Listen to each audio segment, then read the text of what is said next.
اعوذ باللہ من الشیطان الرجیم بسم اللہ الرحمن الرحیم ربکم عالم ما فی نفوسکم ان تکونا للصالحین فإن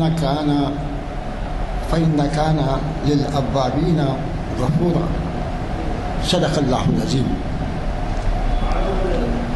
برادران اکرام، یہ آیت جو میں نے تلاوت کی ہے وہ سورہ بنی اسرائیل کی 25ویں آیت ہے۔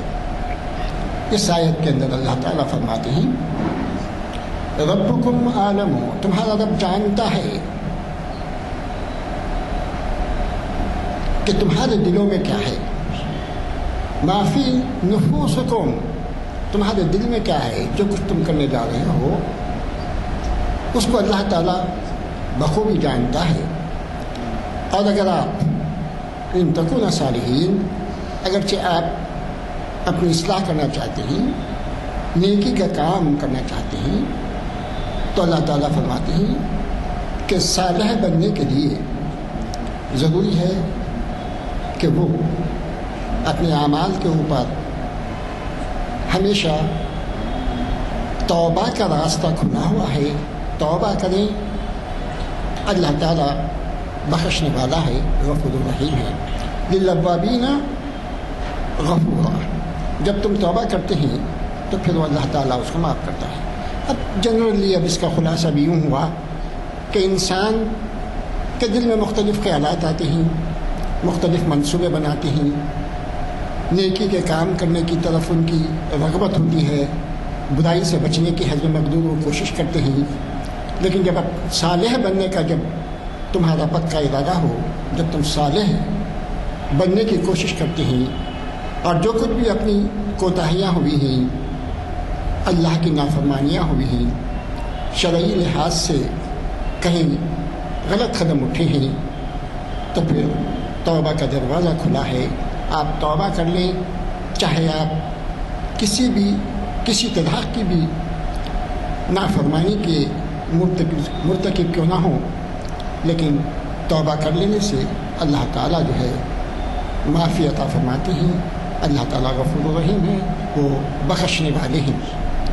تو اب اس کے اوپر ہم کو یہ غور کرنی چاہیے کہ جب کبھی ہم سے غلطی ہو جاتی ہے، نافرمانی ہو جاتی ہے، تو ہم بالکل نا امید نہ ہو جائیں۔ اللہ تعالیٰ سے امید رکھیں کہ وہ غفور الرحیم ہے، وہ ہمارے گناہوں کو بخشنے والا ہے، ہماری خطاؤں کو معاف کرنے والا ہے، اور اس جذبے کے تحت اگرچہ توبہ کر لی جائے تو پھر انشاءاللہ ہماری جو ہے معافی ہوں گی، مغفرت ہوں گی، اور صحیح راستے کی طرف رہنمائی ہوں گی۔ اس کے بعد کی آیت کے اندر صاف طور پہ یہ فرما دیا گیا کہ تم حسن سلوک کیا کرو اپنے رشتہ داروں سے، اپنے قرابت داروں سے، اس کے بعد اپنے پڑوسیوں سے، اس کے بعد اپنی ابن السبیل کہتے ہیں جو مسافر ہوتے ہیں ان سے۔ تب ان قرابت داروں میں خصوصی طور پر جو ہے یہ بات اللہ تعالیٰ نے اللہ اور رسول کے احکام کو ماننے کے بعد جو بات کہی ہے وہ ہے اپنے ماں باپ کی خدمت، ماں باپ کا لحاظ رکھنا، ان کی اطاعت کرنا۔ تو رسولوں کی اطاعت کے بعد ماں باپ کی اطاعت جو ہے تقریباً فرض ہے اور اس کے اوپر عمل کرنا چاہیے۔ اب آج کا عنوان بھی جو ہے اسی کے تعلق سے ہے کہ آج تاریخ اسلام کی 963ویں نشست ہے اور اس کا عنوان ہے جنت میں جانے کا راستہ، اور اس کو مخاطب کرنے والی ہیں ہماری جانی پہچانی شخصیت ڈاکٹر اقبال احمد انجینئر صاحب، جو مشہور عالم دین تو نہیں کہا جا سکتا، لیکن جو ہے بہت ہی قرآن پر حدیث پر وہ عبور رکھتے ہیں، سیاسی بصیرت بھی رکھتے ہیں۔ ان کے اخبار میں اور خصوص کر منصف کے ہر اتوار کے ایڈیشن میں بڑے طویل مضامین آتے رہتے ہیں، بڑی قابل شخصیت ہیں۔ وہ جو ہے ہم کو اس عنوان سے مخاطب کرنے والے ہیں، اور آج ہماری نشست جامعہ مسجد عالیہ گن فاؤنڈری کے کانفرنس ہال میں بعد نماز عصر منعقد ہو رہی ہے۔ ابھی عنوان کے تحت اگر ہم دیکھ لیں کہ جو ہے جنت میں جانے کا راستہ، ایک حدیث کے مطابق یہ کہا گیا کہ والد جو ہے باب ہی جنت کا، جنت میں داخلے کا دروازہ ہی والد۔ تو والدین دونوں ہیں، لیکن والد کی خصوصی طور پر جو ہے یہ بتائی گئی بات کہ جو ہے ان کی کبھی ناشکری نہ کریں، ان کی کبھی نافرمانی نہ کریں ان کے احکام کی، اور ان کی جو ہے اطاعت لازمی ہے۔ والدہ کا بھی جو ہے ہر جگہ قرآن میں اور جو ہے احادیث میں مختلف یہ ہے، ہم اس کو بخوبی جانتے ہیں۔ تو جنت میں جانے کا راستہ یہ ہمارے اپنے ہاتھوں میں ہی کہ اللہ تعالیٰ نے ہمیں صاف صاف طور پر بتا دیا کہ جو ہے یہ راستے پہ چلو گے۔ ہدی للمتقین، قرآن کو بتا دیا ہے کہ یہ کتاب جو ہے نا یہ ہدایت ہے کس کے لیے؟ متقین کے لیے۔ جو کوئی بھی اس ہدایت نامے کے مطابق اپنی زندگی بسر کرے گا وہ جو ہے یقیناً متقی ہوگا اور جنت کا حقدار ہوگا۔ اللہ تعالیٰ جو ہے ہمیں ہر وقت متنبہ کرتے ہیں، قرآن کے تعلق سے بتا دیا گیا کہ یہ جو ہے کیا ہے، یہ اچھے اور برے کی تمیز کرواتی ہے، یہ دونوں میں فرق کرواتی ہے کہ نیکیاں کیا ہیں اور گناہ کیا ہے، حق کیا ہے، باطل کیا ہے۔ ان تمام باتوں کی رہنمائی ہم کو قرآن سے ملتی ہے۔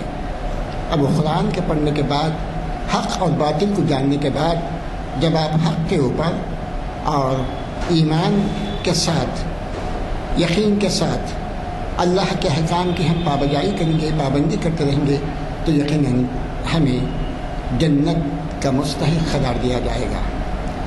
اب اس عنوان پہ، اسی عنوان پہ جو ہے تفصیل سے جو ہے روشنی ہمارے مخرج صاحب ڈالیں گے، شاید اب ان کے آنے میں دیر ہوئی ہے، تو انشاءاللہ وہ جو ہے نا اس بارے میں جو ہے یہ کر لیجیے۔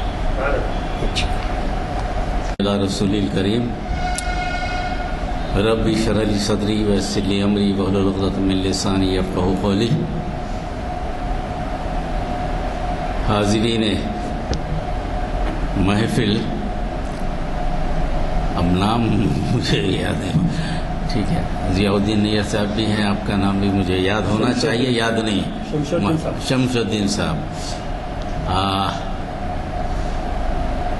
نکلا تو وقت پہ تھا 5 بجے، 5 کو 10 منٹ باقی تھے، اب پہنچا ہوں آپ کے پاس، تو میری خود کی غلطی نہیں ہے، تو اس لیے اگر آپ کو تکلیف ہوئی تو اس کی میں معافی چاہتا ہوں۔ یہ تو حالات کے اعتبار سے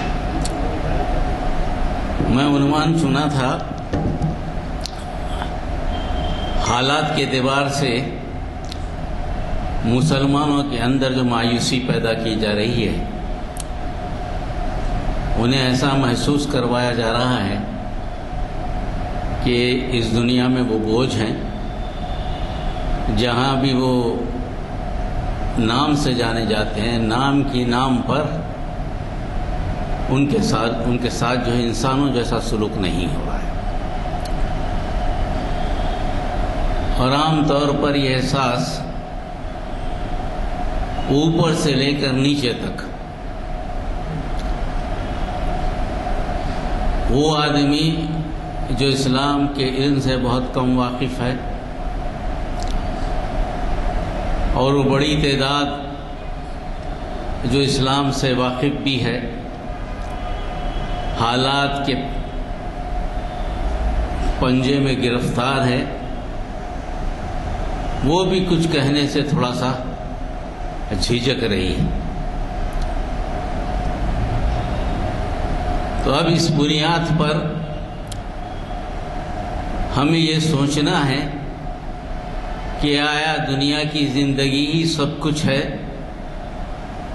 یا اس کے علاوہ بھی کوئی زندگی ہے جو ہمیشہ ہمیشہ رہنے والی ہے، جس کا وعدہ کیا گیا۔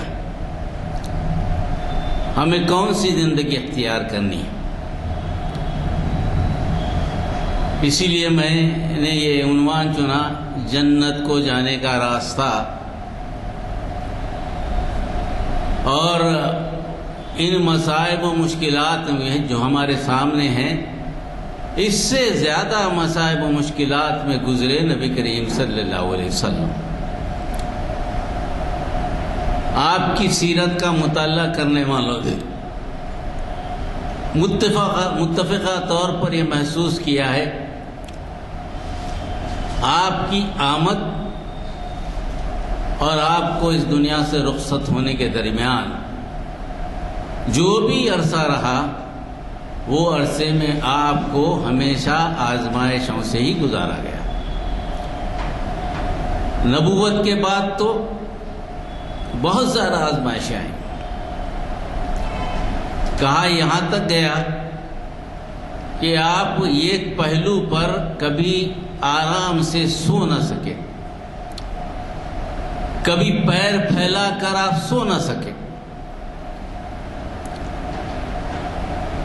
جن کے لیے ہم اپنے ماں باپ کو قربان کرتے ہیں،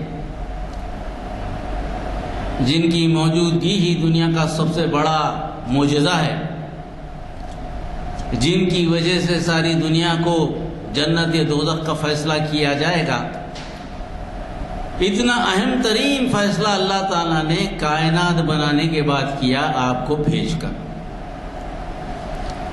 اور آپ کی بڑی مختصر سے زندگی، سارے انبیاء کی زندگی کو آپ دیکھیں، نبی کریم صلی اللہ علیہ وسلم کی زندگی کو سوائے اس کے کہ حضرت عیسیٰ علیہ السلام کو چھوڑ دیں، مگر عیسیٰ علیہ السلام کے بعد میں آنے کا تذکرہ ہے جو 40 سال تک رہے گا. آپ کی 23 سالہ نبوت کی زندگی میں آپ نے ایسے خمیر سے جس کے متعلق خیال تھا کہ اس سے کوئی اچھی چیز بن نہیں سکتی، آپ نے ایسی قوم کو، ایسی امت کو کھڑا کیا جو قیامت تک کے لیے دنیا کے لیے مثال بن گئی. اور جنت کا راستہ بس وہیں سے جاتا ہے، اور کوئی دوسرا راستہ ہے نہیں آپ کے پاس. جنت کا راستہ بس وہیں سے جاتا ہے اور کوئی دوسرا راستہ نہیں. جب آپ کے نبی، ہمارے نبی، سارے دنیا کے نبی، سارے دنیا کے رحمت للعالمین، ان کی زندگی کشمکش سے بھری ہے. جب ان سے سوال کیا گیا حضرت عمر نے کہ یا نبی کریم صلی اللہ علیہ وسلم آپ کے پاس تو کچھ ہے ہی نہیں، اتنا کم سامان، قیصر و کسریٰ کے پاس تو محل کے محل ہیں، آپ تو سارے دنیا کے تاجدار ہیں، آپ چاہے تو کیا نہیں مل سکتا. مگر آپ اس کی حالت زار کو دیکھنے سے مجھے کچھ عجیب سا محسوس ہوتا ہے. رسول اکرم صلی اللہ علیہ وسلم نے فرمایا، دنیا بالکل ہی معمولی متاع حیات دنیا، تھوڑی سی دنیا ہے اور میں مسافر ہوں. اچھا سفر تو یہ ہے کہ سامان کم سے کم ساتھ ہو. زیادہ سامان لے کے سفر کرنا مسافر کے لیے زیبا نہیں دیتا. یہ وہ حکمت بتائی گئی، حالانکہ کیا نہیں تھا. زہد کا پیمانہ بھی طے کر دیا گیا. زہد اسے کہتے ہیں سب کچھ میسر ہو پھر اس کے بعد اس سے محبت نہ ہو. نبی کریم صلی اللہ علیہ وسلم کے لیے کیا میسر نہیں تھا، پر اس سے کوئی محبت نہیں تھی، اس سے کوئی تعلق آپ نے نہیں رکھا. تو سب سے پہلے تو بات یہ ہے، جب آدم علیہ السلام کی تخلیق ہوئی تو جنت میں رکھا گیا. حالانکہ آدم علیہ السلام تخلیق تو دنیا کے لیے ہوئی. قرآن کہتا ہے وَإِذْ قَالَ رَبُّكَ إِنِّي جَاعِلٌ فِي الْأَرْضِ خَلِيفَةً، جب تیرے رب نے فرشتوں سے کہا کہ میں زمین پر خلیفہ بنا کر بھیجنا چاہتا ہوں، تو زمین پہ آنے والے تھے، جنت پہ کیوں رکھے؟ کیونکہ جنت ان کا آخری مقام ہے. بتا دیا کہ آدم کا آخری مقام جنت ہے. دنیا آزمائش کی جگہ ہے، یہاں اسباب پر فیصلہ ہوگا.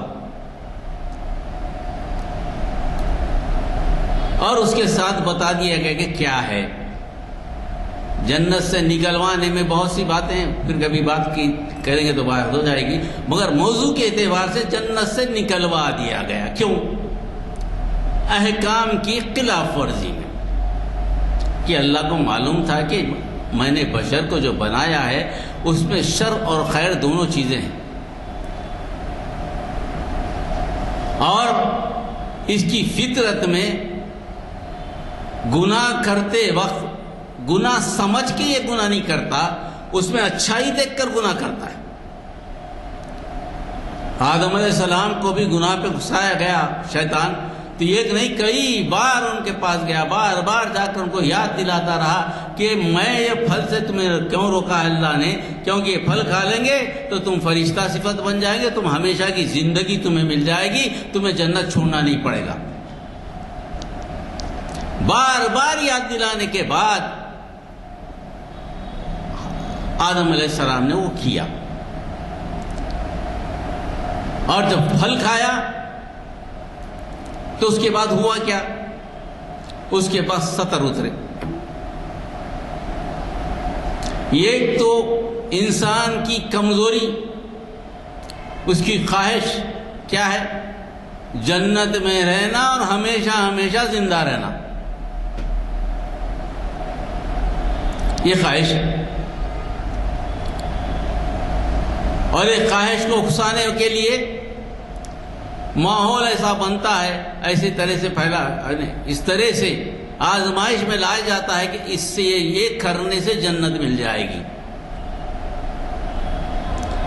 جس طرح بنی اسرائیل کے علماء نے اپنے عوام کو دھوکہ دیا کہ میں جنت میں بھجا دوں گا، عیسیٰ علیہ السلام عیسائیت نے اپنے علماء نے عیسائیت کو جنت دیا اور جنت کو بیچا بھی، اتنے پیسے دیں گے تو تم کو جنت میں مقام دیں گے، اتنے پیسے دیں گے تو جنت میں مقام دیں گے۔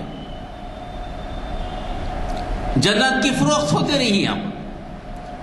آج ہمارے درمیان بھی جنت فروخت ہوتی ہے، کوئی نہ کوئی جنت کو لے جاتا ہے۔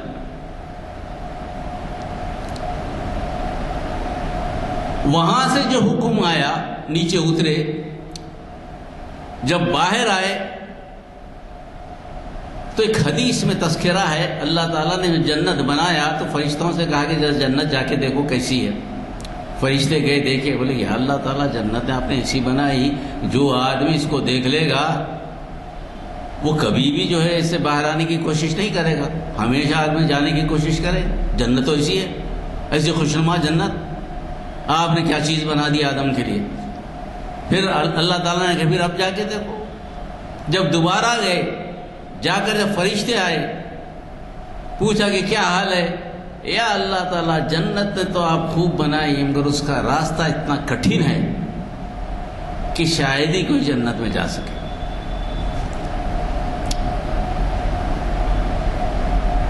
اس مرحلے سے ساری امتوں کو گزارا گیا، مگر جب آخری امت نبی کریم صلی اللہ علیہ وسلم کی آئی، اس راستے کو بڑا آسان بنا دیا گیا۔ نبی کریم صلی اللہ علیہ وسلم نے پیغام دیا مسلمانوں کو، ایک ہی شرط ہے، کلکم خطاؤن، تم سب خطا کرنے والے ہو، تمہیں بہتر یہ ہے کہ توبہ کر لے۔ کوئی بھی خطا سے بچ نہیں سکتا، کوئی بھی بڑے سے بڑا تیسمار خاں یہ نہیں بول سکتا کہ میں مکمل طور پر اللہ کی رہنمائی یا اللہ کی پیروی یا رسول کی پیروی میں بہت آگے ہوں، میرے سے پیچھے سارے چیزیں، کوئی بھی نہیں بول سکتا۔ وَلَا تُزَكُّوا بِأَنفُسَكُمْ هُوَ أَعْلَمُ بِمَنِ اتَّقَىٰ، اپنی پاکی کا تقوی کا جو اظہار مت کرو، اللہ بہتر جانتا ہے کہ تمہیں پاک کون ہے، تمہارا تقوی رکھنے والا کون ہے، کوئی نہیں بول سکتا۔ مگر نبی کریم صلی اللہ علیہ وسلم کا یہ بڑا اعجاز ہے، شاید نبیوں میں آپ کے علاوہ کوئی نبی نہیں ہے جس نے امت کو ایسا پیغام دیا، جنت پہ جانے کا بڑا آسان طریقہ آپ نے بتا دیا، وہ یہ قولوا لا الہ الا اللہ تفلحون۔ کچھ نہیں، گناہ کرو،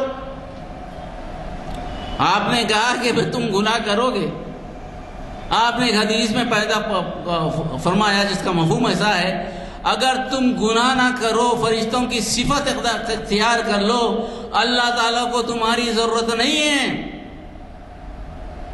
اللہ تعالیٰ ایک ایسی امت پیدا کرے گا جو گناہ کرے گی، پھر اس کے بعد توبہ کرے گی۔ اللہ کو توبہ پسند۔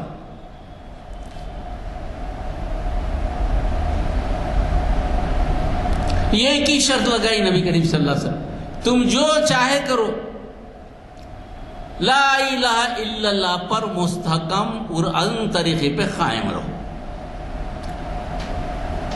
نہیں ہے کوئی معبود سوائے اللہ کی، اس کے علاوہ کوئی دوسری چیز ہے۔ شرک سے بچو، سارے گناہ معاف ہوں گے سوائے شرک کے۔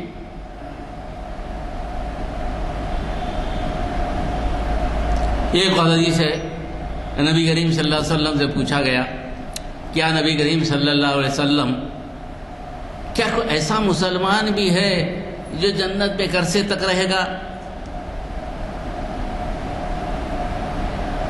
آپ نے کہا ہے ایک ہے، تو 1000 سال تک دوزخ میں رہے گا، 1000 سال تک دوزخ میں رہے گا۔ قصہ یوں بیان کیا گیا، ایک جبرائیل علیہ السلام جا رہے ہیں، آواز آ رہی، یا حنان یا منان،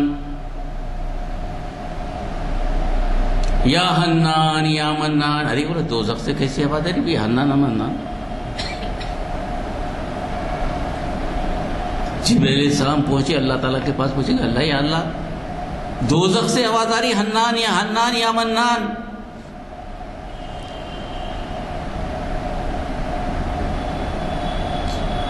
تو اللہ تعالیٰ نے کہا کہاں سے آواز ہو رہی ہے؟ فرشتوں کو لے جاؤ، معلوم کرو کہاں ہے۔ فرشتے گئے، ڈھونڈے جنت دوزخ میں ہر طرف، اتنا اندھیرا ہے کہ نظر ہی نہیں آتا۔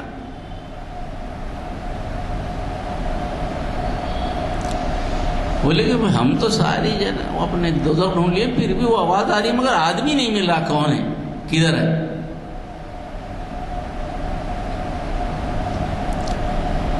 پھر بولے اچھا دوزخ کے داروغہ کو بلاؤ، اس کو کہہ کہ تم جا کے ڈھونڈو۔ یہ دوزخ کا داروغہ بھی گیا، ڈھونڈا کہیں نہیں ملتے۔ پھر آواز آئی حنان منان، کسی کو مل نہیں رہے۔ اللہ تعالیٰ نے کہا کہ ایسا کرو، اللہ نے پوائنٹ آؤٹ کر کے اس جگہ کو بتایا کہ جہاں وہ ہو جاؤ، تو وہاں جا کے دیکھا ہے بالکل اندھیرے میں ایک بڑا اتنی تکلیفیں ہیں کہ پہچانے نہیں جا رہا مگر آواز آ رہی۔ اس کو اٹھا کر نکالا گیا، لایا گیا، اللہ کے سامنے پیش کیا گیا۔ اس سے پوچھا کہ 1000 سال تک تو دوزخ میں رہا، پھر بھی تیرے زبان سے یا حنان یا منان نکل رہا ہے، کیا بات ہے؟ اس نے کہا یا اللہ تعالیٰ میرے اعمال تو ایسے تھے کہ میں کبھی جہنم سے نہیں نکل سکتا تھا، مگر تیرے پہ ایمان تھا، مجھے یقین تھا کہ میری آواز تجھ تک کبھی نہ کبھی پہنچے گی اور تیرے رحمت کا دروازہ کھلے گا، تو میری آواز کو سنے گا، مجھے یہ یقین اور ایمان تھا۔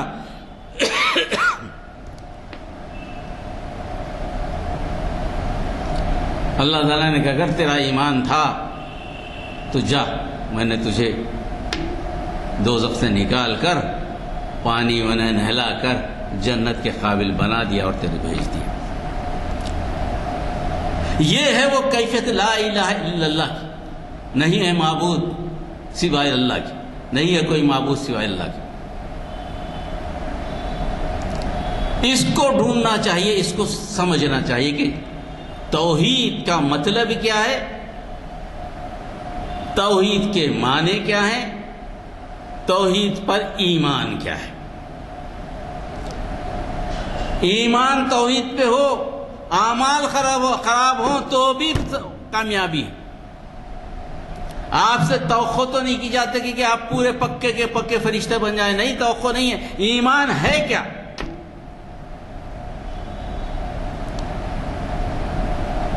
اگر یہ ایمان مضبوط ہے، سارے لوگوں سے مانگنے کے بجائے ذات، صفات، اختیارات اور احکامات پہ اللہ کو بولیں گے تیری ہی ذات واحد ہے، تیرے ہی صفات مطلق ہیں، تجھے ہی اختیارات ہے، تو تیرے احکامات ہی قابل نفاذ ہے، حالانکہ میں نہیں کر رہا ہوں۔ یہ ہے کہ میں نماز نہیں پڑھوں، اوکے، نماز نہیں پڑھوں، ٹھیک ہے، میں نماز نہیں پڑھنا ایک گناہ ہے، مگر نماز نہیں پڑھ کے اس پہ اصرار کرنا کہ نماز پڑھنا ہی نہیں چاہیے، ارے یہ تو پھنسنے والی بات ہے، پھنسنے والی بات ہے۔ نماز پڑھنے سے دوسروں کو روکنا چاہیے، آڑے آ جانا چاہیے۔ یہ کسی مسلمان سے یہ توقع نہیں ہے وہ مکمل طور پر نیک اور پاکیزہ ہو، چاہے کتنا ہی بڑا ہو، چاہے کتنا ہی بڑا ہو، سوائے نبی اور عشرۃ المبشرہ کے اور صحابہ کرام کے جس سے اللہ تعالیٰ راضی ہے، اور اللہ تعالیٰ جن کو انبیاء کا درجہ دے دیا، جن کو صدیقوں کا درجہ دے دیا، جن کو صالحین کا درجہ دے دیا، شہداء کا درجہ دے دیا، وہ الگ بات ہے، اللہ بہتر جانتا ہے۔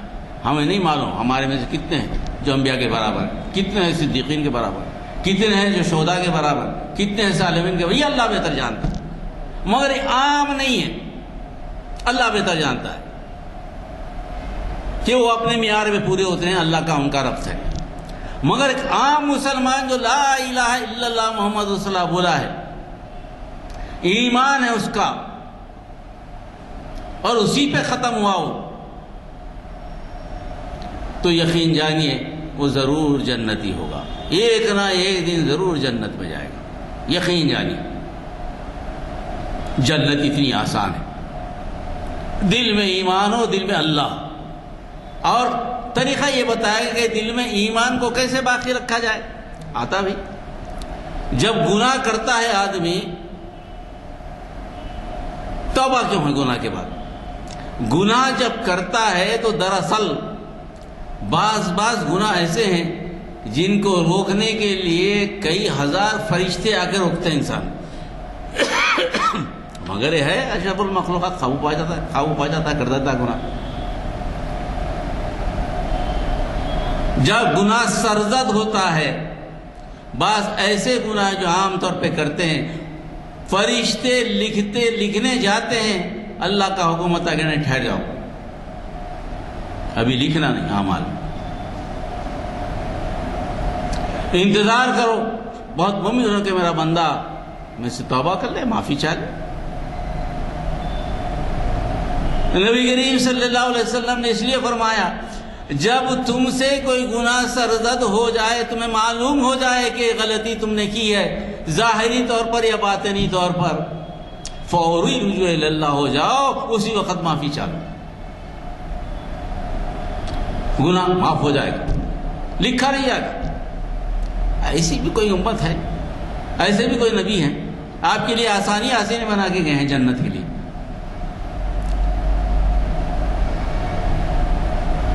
اس طریقے سے جب جنت آسان بنا دی گئی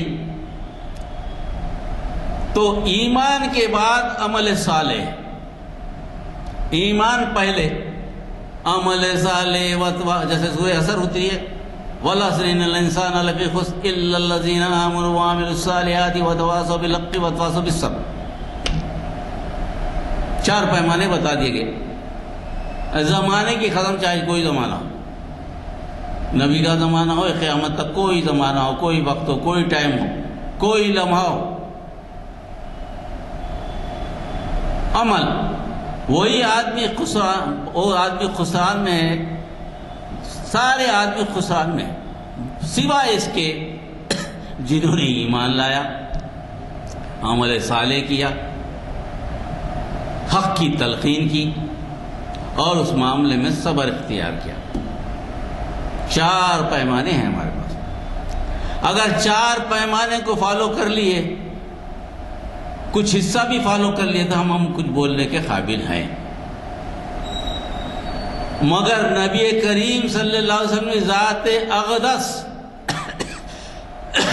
جانتی ہے کہ میری امت 4 پیمانے کی بھی تکمیل کرنے میں شاید مشکل میں پڑ جائے، شاید مشکل میں پڑ جائے، انہوں نے کہا کہ بھائی آمنو تکبیر رہے تو صاف، اس کے بعد درجہ پڑھا عمل الصالحات تو اور درجہ بڑھا، اس کے بعد حق کی تلقین کیا تو اور درجہ بڑھا، اس کے بعد مصائب و مشکلات ہے صبر کرے تو بہت اچھا ہے۔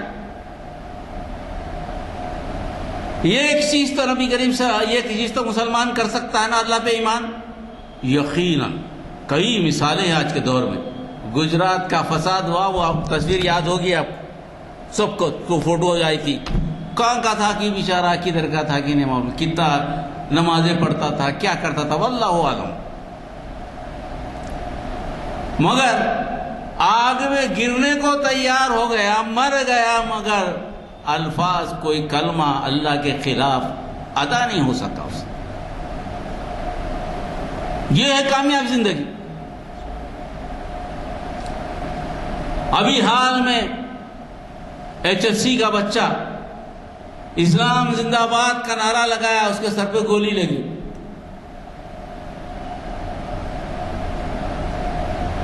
شہید ہو گیا، بچہ ہے، اور اس کی ماں سے پوچھا گیا کہ کیا ہوا، بچے کا انتقال ہو گیا۔ ماں کوئی پڑھی لکھی عورت نہیں ہے، کوئی سمجھدار ایسا کہ ہمارے پاس گھریلو عورت ہے۔ اس کا جواب کیا تھا؟ اس نے کہا کہ اللہ کا شکر ہے کہ اسلام زندہ ہے، بلکہ میرا بچہ شہید ہوگا، اللہ کا شکر ہے۔ کیا ہے بھئی یہ جو رشتہ ہے، اشہد ان لا الہ الا اللہ و اشہد ان محمد رسول اللہ جب بولتے ہیں آپ، یہ خود بخود دل میں پیدا ہو جاتا ہے۔ اس کو باقی رکھنا، اس کو بچانا، اللہ کی ذات میں، اللہ کی صفات میں، اختیار میں، اللہ کے احکامات میں جانتے بوجھتے کسی کو شریک نہیں کرنا اور اس کا انکار نہیں کرنا۔ غلطی ہو گئی بھئی، اللہ کا حکم تو یہ تھا، میں نہیں کرا، میں غلطی ہو گئی، مگر اللہ کی ذات میں شریک کرے۔ ابھی ایک انٹرویو پڑھ رہا تھا، دیکھا تھا یہاں کے بہت بڑے وہ ہے دھرم گرو ہے، انہوں نے مسلمانوں سے مخاطب ہو کے کہا کہ بھائی آپ ہمارے پاس آ جاؤ، آپ چلتے رہو اسلام پہ، ہمارے پاس آ جاؤ، ہمارے لیے تو کوئی مشکل نہیں ہے۔ جہاں 33 کروڑ خداؤں کی ہم عبادت کرتے ہیں، 1-2-4 بڑھ بھی گئے تو ہمارے لیے کیا نقصان ہونے والا ہے، آ جاؤ، ہمارے لیے کوئی مسئلہ نہیں، تمہارے لیے تو آسانی ہو جائے گی نا، تم کو ایک مصیبت میں نہیں ڈالیں گے ہم۔ اس سے معلوم کیا ہو رہا ہے؟ زمانہ 2 حصوں میں تقسیم ہے، ایک توحید اور دوسرا باقی سب چیز۔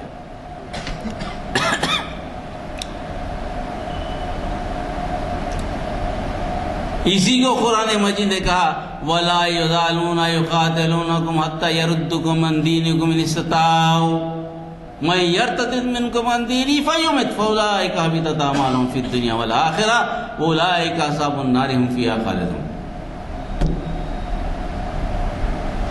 یہاں ایمان کی کسوٹی ہے ہماری ہندوستان میں مسلمان جگہ کے لیے نہیں لڑ رہا ہے، مسلمان وزیر اعظم بننے کے لیے نہیں لڑ رہا ہے، چیف منسٹر بننے کے لیے نہیں لڑ رہا ہے، کوئی عہدے کے لیے نہیں لڑ رہا۔ مسلمان کیا لڑ رہا ہے؟ جس اللہ نے تخلیق کی سب انسانوں کی، اسی ایک کی عبادت کرو، بس یہ کہ مطالبہ ہے۔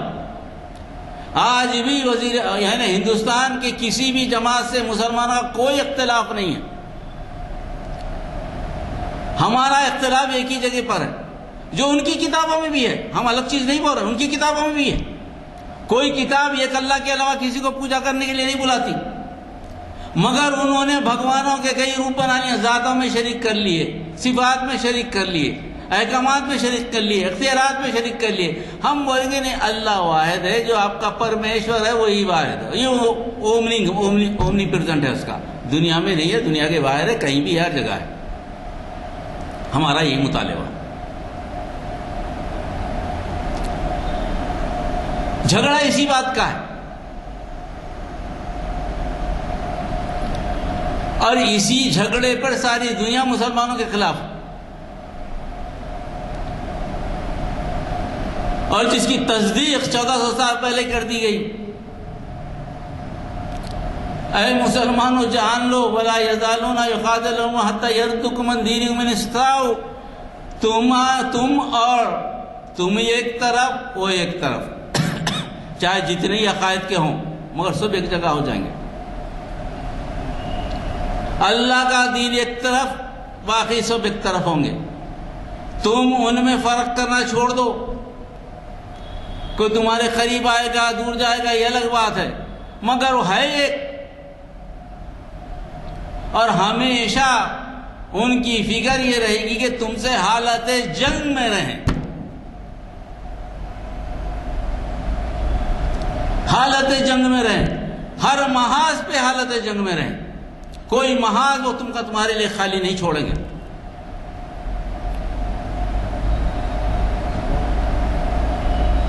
تمہارے کوئی محاذ خالی نہیں چھوڑیں گے، اور چاہیں گے کہ تم پلٹ کر ان میں مل جاؤ. ان استطاعوا، اگر ان کا جی چاہے، ان کا اگر قوت مل جائے، وہ یہ چاہیں گے کہ تم کو پکڑ کر اپنے درمیان میں ملا دیں، تمہیں دین سے پلٹا دیں. ان کی خواہش ہی ہے کہ تم کو دین سے پلٹا دیں. تو دین کیا ہے؟ ہمارا راستہ، طریقہ حیات. یعنی ہمارا طریقہ حیات الگ ہے نا، ان کا طریقہ حیات الگ ہے. اگر وہ بولے کہ ہندوتا کے طریقہ حیات پہ آ جاؤ، ارے تیرا طریقہ حیات الگ، ہمارا طریقہ حیات الگ. تو 33 کروڑ کو ماننے والا، اس کو بڑھانے والا، ہم ایک ہی خدا کو ماننے والے، مل نہیں سکتے. تو یہ چیز، اس پر کھڑے رہنا، مصائب و مشکلات کے باوجود جان تک کی قربانی دے دینا، اس ایمان کے ساتھ جس نے پیدا کیا ہے وہی مارے گا.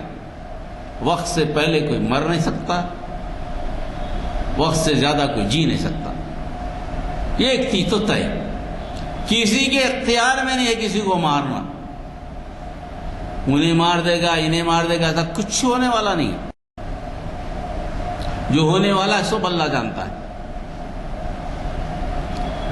اللہ تعالیٰ اپنے محبوب بندوں کو کبھی ضائع نہیں کرتا، مصائب میں گزارتا ہے. نبی کریم صلی اللہ علیہ وسلم جیسی مبارک شخص کے دندان مبارک شہید ہو سکتے ہیں، آپ ہم کس کھیت کے مولی ہیں بھائی؟ کہاں ہیں ہم؟ ان کو کانٹا چبھا تو صحابہ نے کہا کہ میری ساری صحابی نے کہا کہ میری ساری زندگی قربان، میں قطعی یہ پسند نہیں کرتا کہ نبی کریم صلی اللہ علیہ وسلم کو کانٹا چبھ جائے. اور اس کو انگریزوں نے جلتے تیل میں ڈال دیا.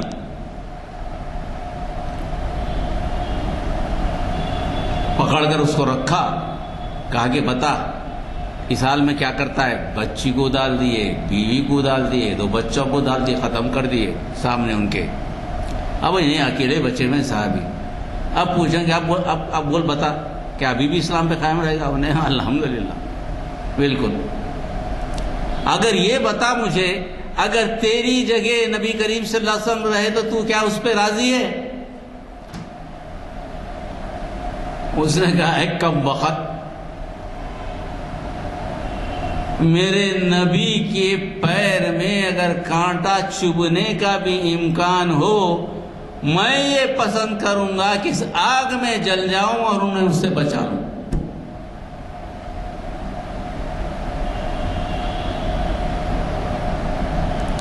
تو ہمارے جو حالات ہیں اتنے خراب نہیں ہیں، مایوسی کی کوئی بات ہی نہیں ہے. یہ زمانہ جو ہے، میں اپنے ناقص علم کے اعتبار سے علماء سے پوچھنے کے بعد، حالات کو پوچھنے کے بعد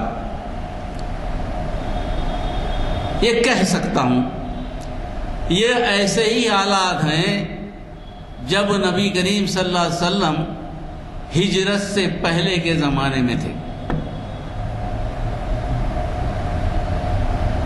جب نبی کریم صلی اللہ علیہ وسلم کی جان کے در پہ ہو گئے تھے، لوگ آپ کو پسند نہیں کر رہے تھے، ان کی موجودگی کو برداشت نہیں کر رہے تھے، ان کو نکالنے کے لیے تیار تھے، پلاننگ ہو گئی تھی، منصوبہ بندی ہو گئی تھی، اللہ کا حکم ہے کہ نبی یہاں سے ہجرت کرو۔ جب ایسے سخت حالات اللہ تعالیٰ لاتا ہے، اس کا مطلب ہے کہ اللہ تعالیٰ نے فیصلہ کر لیا ہے اس جگہ پر، جس جگہ پر ایسے حالات پیدا ہوئے ہیں وہاں اسلام کا رواج ہو، اسلام نافذ ہو، اللہ کی توحید کا ذکر ہو، یہ یقین رکھیے اور اپنے آپ کو مبارک لوگوں میں شامل کیجئے، کیونکہ اللہ تعالیٰ نے اس وقت کے جو صحابہ تھے وہ ایسے ہی کچھ حالات، تھوڑے سے حالات میں سمجھتا کہ 1% بھی ہے کہ نہیں کچھ بھی، بہرحال اللہ تعالیٰ نے پسند کیا کہ ہندوستان میں ہم کو رکھا ہے، ان حالات سے گزار رہا ہے۔ اللہ تعالیٰ یہ تیرا بڑا شکر ہے، ہم تیری مہربانی ہے، تیری نعمتیں ہم پر ہے کہ ایسے کمزور بندوں کو، ایسے کمزور ایمان والوں کو بھی تو یہ سمجھ رہا ہے کہ ہمیں آزمائش سے گزر سکتے ہیں۔ انشاءاللہ اگر اللہ تو ہماری مدد کرے گا ہم انشاءاللہ اس سے گزر جائیں گے۔ یہ جنت جانے کا راستہ ہے ہندوستان کا، یہ ماحول آپ کو موقع ملا ہے، آپ بڑے خوش نصیب ہیں۔ ہمارے اعمال کیا ہے نہیں معلوم، گھر میں بیٹھ کے تنہائی میں سوچیں تو خود پریشان ہو جائے، نیند نہ آئے۔ ہمارا اعمال کا معاملہ یہ ہے، فردن کسی کے اچھے ہوں گے تو ہوں گے بھائی، میرے تو نہیں،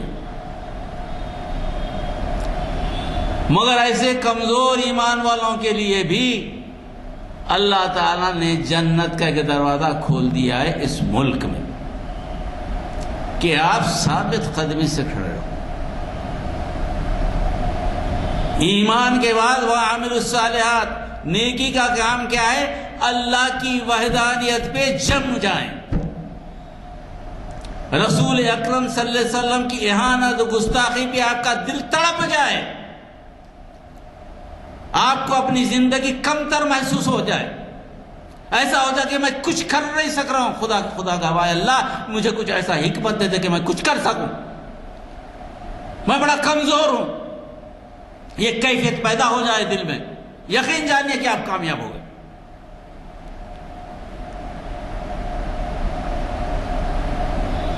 میں سمجھتا ہوں کہ دنیا میں آج ہندوستان کے مسلمانوں کے علاوہ، شاید فلسطین کا کوئی نام لے سکتا ہوں یا کوئی دوسری جگہ پہ جو مجھے علم نہیں ہے، مگر ہندوستان کے مسلمانوں پہ جو ظلم ہے وہ اسرائیل کے ظلم سے زیادہ ہے۔ کئی بستیاں ہیں جو ویران ہو گئی، کئی گاؤں ہیں جہاں سے مسلمان بے دخل کر دیے گئے،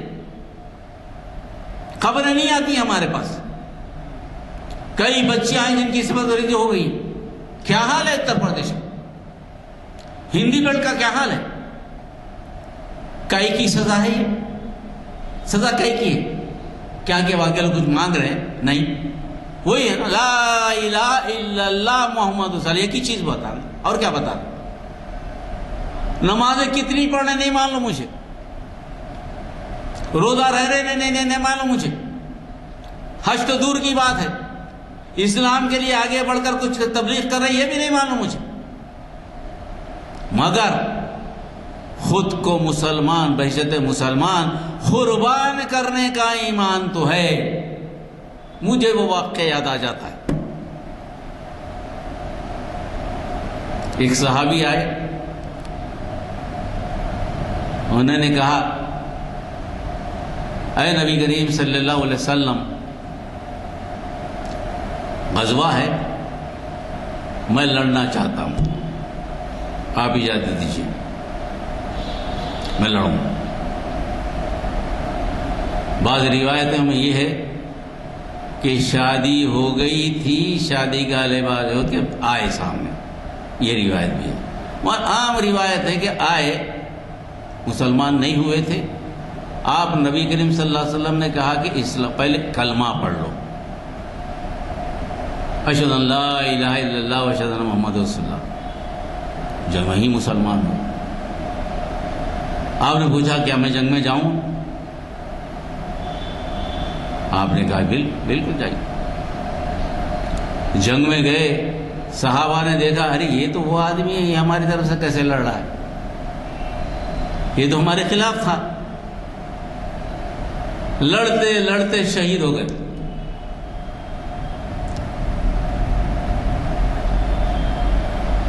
شہید ہونے پر شہداء کی جب لاشوں کو دیکھا گیا، اس میں آپ کو پایا تو سب صحابہ نے سوال کیا کہ نبی کریم صلی اللہ علیہ وسلم یہ تو وہ ہے، یہ کب ہوئی؟ نبی کریم صلی اللہ علیہ وسلم دیکھیے اس آدمی کو، دنیا میں سب سے کم کام کیا ہے اور یہ جنتی۔ انہوں نے نماز پڑھی، نہ انہوں نے روزہ رکھا، نہ انہوں نے حج کیا، نہ زکوٰۃ، کوئی عمل نہیں ہے، خالی کلمہ اشہد ان لا الہ الا اللہ اشہد ان محمد رسول اللہ، اللہ پہ جان، ختم۔ کیا ایسے لوگ ہمارے جو مر رہے ہیں کیا یہی کلمے پہ نہیں مر رہے؟ کیا ایسی مثال نہیں ہے ان کی؟ کتنے کامیاب لوگ ہیں یہ شہداء پہ غم کرنا چاہیے، ہم کو خوش ہونا چاہیے کہ اللہ تعالی ہم کو بھی ایسا نواز دے۔ حالات جیسے آپ سوچیں گے ویسے نظر آئیں گے۔ اللہ تعالیٰ نے اس دنیا میں یہ فیصلہ کر لیا کہ یہ صدی انشاءاللہ اسلام کی صدی ہے، جیسے حالات بن رہے ہیں، اور ہندوستان میں بہت بڑا انقلاب آئے گا، یہ ظلم کی انتہا ہو گئی ہے۔ تو ہندوستان میں رہنے والے لوگ میرے اپنے خیال سے، جو مجھے ناقص معلومات ہیں، اس اعتبار سے میں سمجھتا ہوں کہ بڑے ہی خوش نصیب ہیں۔ بہت کم ایمان ہوگا، بہت کم خرچہ کیا ہوگا اسلام کے لیے، سارے چیز کی ہوگی، مگر مرتے تو اسلام کے نام پہ، اور جیسے ہیں، جیسے کچھ بھی گزارا کر رہے ہیں، یہ سارے کے سارے جنتی انشاءاللہ، سارے کے سارے جنتی۔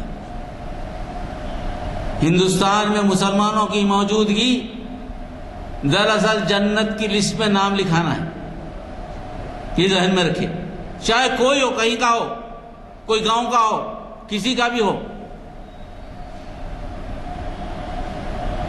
اس مقام پر اللہ تعالیٰ نے کس کی دعائیں ہیں نہیں معلوم، نبی کریم صلی اللہ علیہ وسلم نے کہا تھا مجھے ہند سے بڑی خوشبو آ رہی ہے، ٹھنڈی ہوائیں آ رہی، شاید اسی چیز کا احسان اللہ تعالیٰ نے ہم پر کیا ہے نبی کریم صلی اللہ علیہ وسلم کی دعاؤں سے، یا جیسے کچھ بھی مسلمان ہیں وہ جنت کی راہ پر چل رہے ہیں۔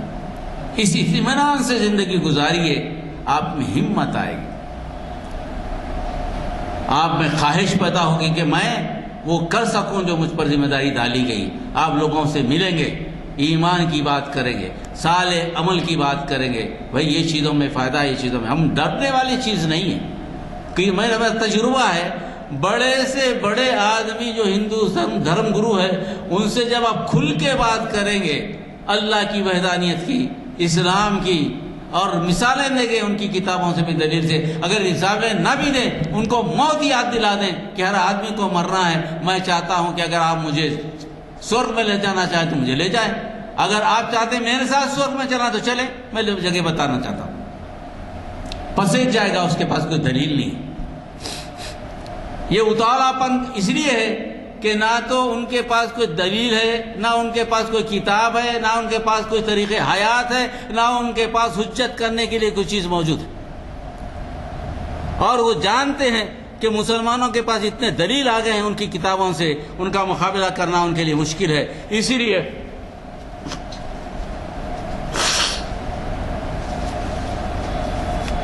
تین روز سے بخار ہے مجھے، کیونکہ اہم تھا تو میں آ گیا، تو یہ ہے، تو اس لیے وہ پریشان ہیں۔ آپ سمجھ رہے ہیں آپ خوفزدہ نہیں ہیں، وہ زیادہ خوفزدہ ہیں، خدا کے مند وہ زیادہ خوفزدہ ہے۔ آخر کیا بات ہے بھائی، اتنے سارے وسائل رکھنے کے بعد بھی تبدیلی مذہب کا قانون لانے کی کیا ضرورت ہے، بتاؤ مجھے۔ مسلمانوں سے ہندو بنا تو بنا لو نا بھائی، کتنے مسلمانوں کو بناتے شدی بنا لو، مگر تمہیں کیوں خوف ہے کہ تمہارے لوگ مسلمان بن جائیں گے؟ اگر تمہارا دھرم اتنا مضبوط ہے، تبدیل مذہب کا قانون کیوں آیا؟ یہ کمزوری نہیں ہے ان کی؟ ہم تو نہیں بولے، آپ بول رہے تبدیل مذہب، تمہاری تربیت پہ تم کو اطمینان نہیں ہے۔ ہماری بچی غیر مسلمہ میں جاتی بول کے ہم کبھی دعویٰ کریں؟ کبھی بھی نہیں بولے ہم۔ کوئی مسلمان کو بولتے سنیں کہ لو جہاد میں ہمارے بچی چلے جائے گی، یہ ایک مسلمان کو بولتے ہوئے نہیں سنیں گے آپ۔ جب تمہاری تربیت اچھی ہے، تمہارا طریقہ زندگی اچھا ہے، تمہارا طریقہ عمل صحیح ہے، تمہاری تہذیب صحیح ہے، تم اچھی تربیت دے رہے ہیں اپنی بچیوں کو، پھر لو جہاد کا نعرہ کیوں مارے بھائی مسلمان میں؟ ایسا کیا مسلمان بچے میں لگا ہوا ہے؟ سونا اس کے پاس کیا ہے جو بچی تمہاری چلے جائے گی؟ مطلب یہ کہ تمہاری تربیت پہ تم کو خود بھروسہ نہیں ہے۔ لو جہاد، ارے کتنی شرم کی بات ہے،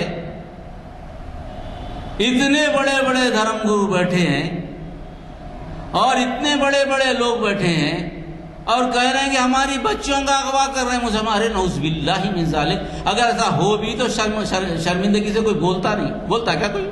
میری بچی کا اغوا ہو رہا ہے، میری بچی کا اغوا کر کے لوگ جو ہے نا دھرم پہ شامل کریں، کوئی نہیں بولتا۔ ارے ایسی کیا بے شرمی ہے؟ تو اس کا مطلب کیا ہوا؟ ان کا تربیت بھی صحیح نہیں، تربیت پہ بھی ان کو اطمینان نہیں۔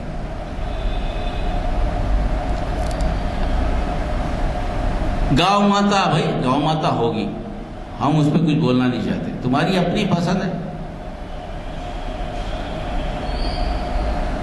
جب گاؤں کشی ایسی ہے تو آج اتر پردیش میں جو تحریک چل رہی ہے کھیت بچانے کی، ہر جگہ گایوں کا قافلہ گھسا جا رہا ہے، کسان پریشان ہے، کیسے بچائیں؟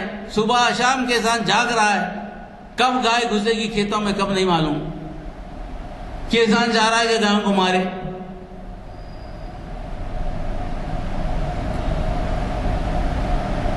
ابھی دیکھیں گے کل کی بات، ایمبولنس سامنے گائے بیٹھی تھی، گائے کو بچانے کے لیے ایمبولنس ٹکرائی تو ایمبولنس پوری کی پوری ٹکرا کے ختم ہو گئی، ایک ٹال پہ۔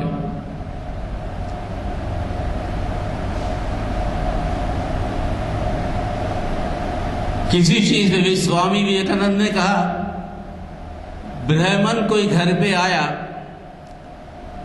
اس کا استقبال کے لیے جو ڈنر دیا جائے، جو کھانا بنایا جائے، اس میں نرم و نازک گائے کا بچڑے کا گوشت ہو۔ یہ ہم نہیں بول رہے ہیں، سوامی وویکانند بتا۔ اس کا کیا جواب ہے؟ کسی دلیل پہ وہ بات کرنے کو تیار اس لیے خوفزدہ ہے کیونکہ مسلمانوں نے ان کے کتابوں کا مطالعہ کر کر ایسا گروپ بن گیا ہے مسلمانوں کا، ان کے ہر سوال کا جواب دینے کو تیار ہیں، اور وہ سوال کرنا نہیں چاہتے، وہ بات کرنا ہی نہیں چاہتے اس میں۔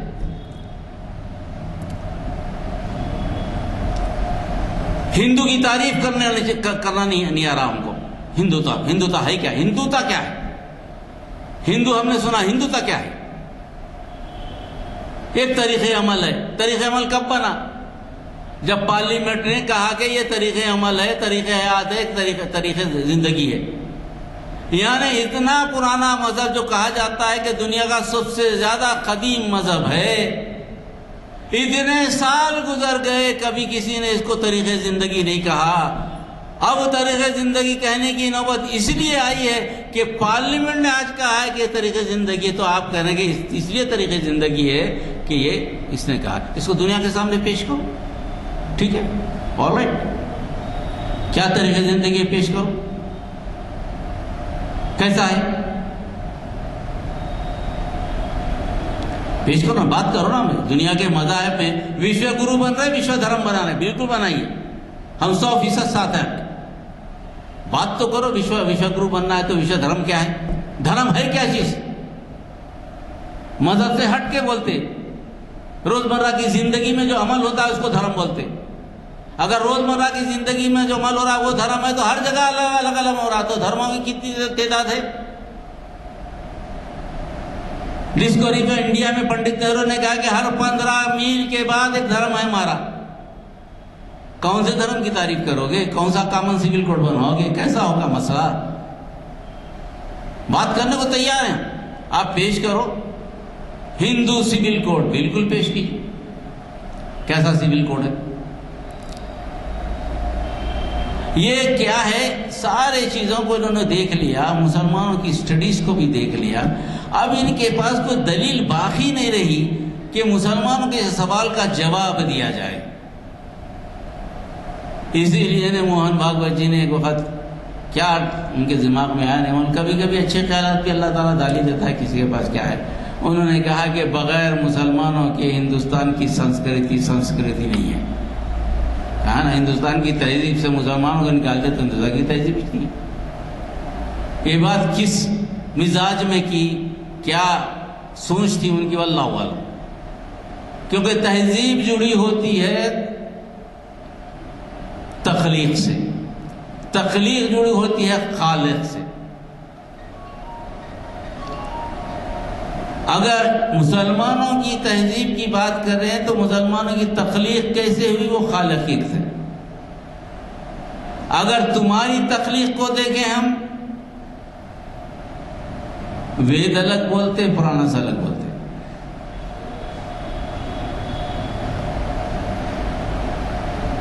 بات بولتے سنہرے انڈے سے سب پیدا ہو گیا.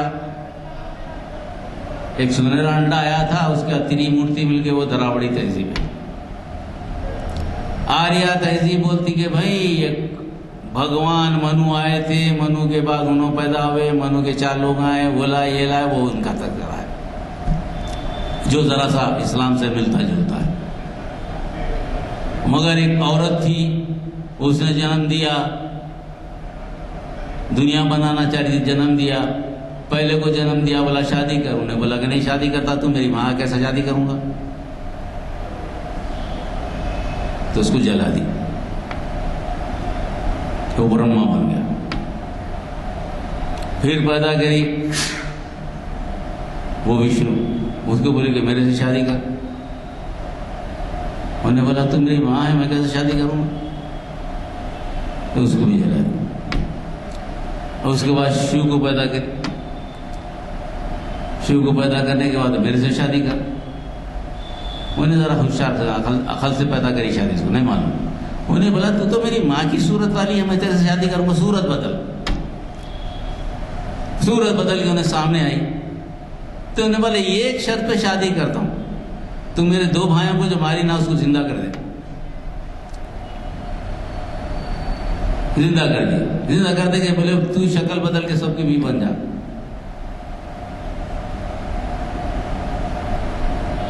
ایک ساویتری بن گئی، لکشمی بن گئی، پاروتی بن گئی. دنیا اس سے تخلیق ہوئی، 3 مورتی.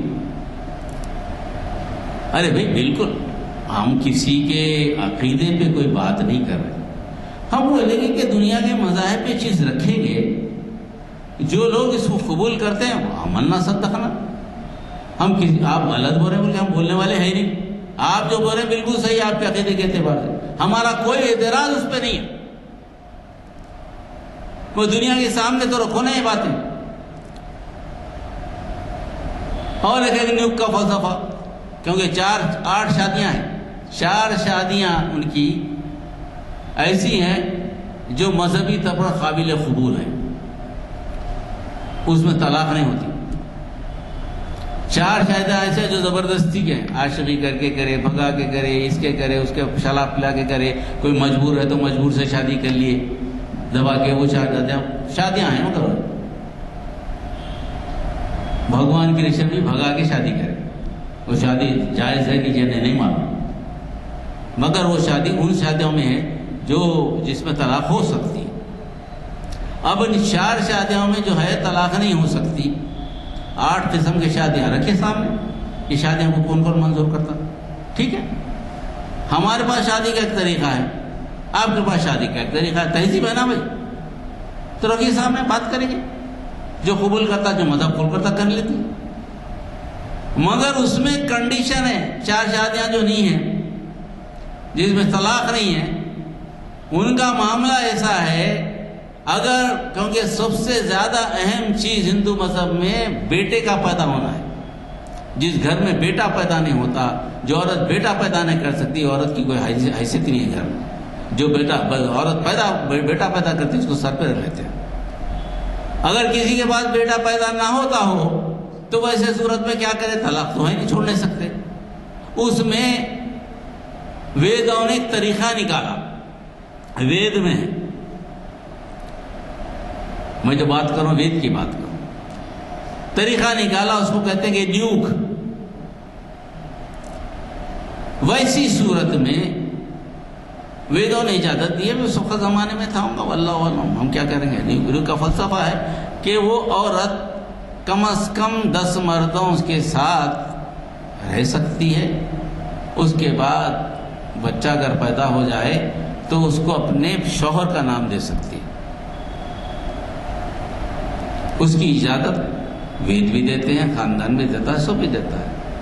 کیا اس سلسلہ جاری رکھا جائے؟ یہ بھی تو پوچھا جا سکتا ہے. اگر ایسا ہے تو 50 چیزیں پوچھنے کی. اعتراض نہیں ہے، نعوذ باللہ کسی پہ اعتراض نہیں. اور اگر مہابھارت کو لے کر دیکھیں آپ، مہابھارت کے کردار جو ہیں بتائے گئے ہیں خود مہابھارت میں، بھگوت گیتا میں، وہ سارے کے سارے کردار نیوک سے پیدا ہوئے ہیں.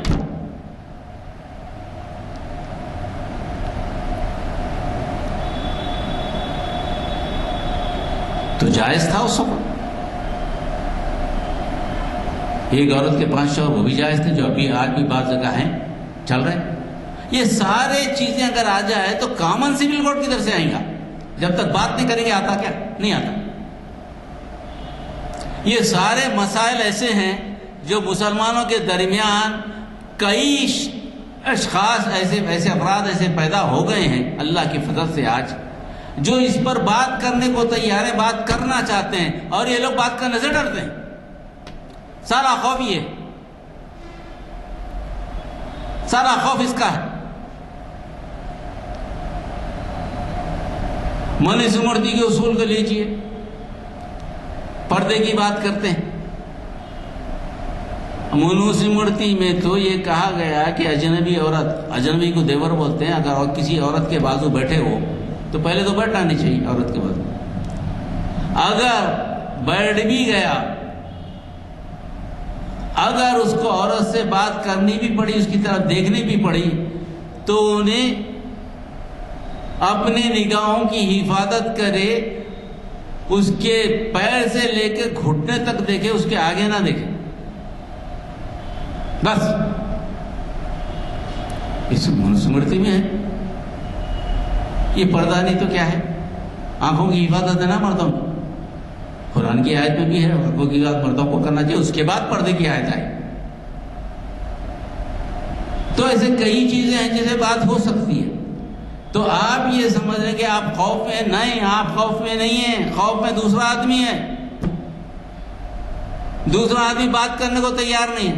اب بولا کہ کیا کرنا، جب دلیل نہیں ہوتی تو مارو اس کو، دلیل نہیں ہوتا تو ظلم کرو، دلیل نہیں ہوتی اس کو شہر بدر کر دو، اس کو سی اے لا دو، اس کی شہریت ختم کر دو، ان کو ووٹ دینے سے محروم کر دو، ان کی شہریت ختم کر دو. ہم کو ووٹ دینے سے کیا فرق پڑنے والا ہے؟ کوئی بھی حکومت آئے، کوئی بھی جماعت آئے، ہم کو کیا فرق پڑنے والا ہے؟ 30 کروڑ کو نکال دیتے نکال دو. آج تو کوئی بھی جماعت مسلمانوں کے نام سے گھبرا رہی ہے.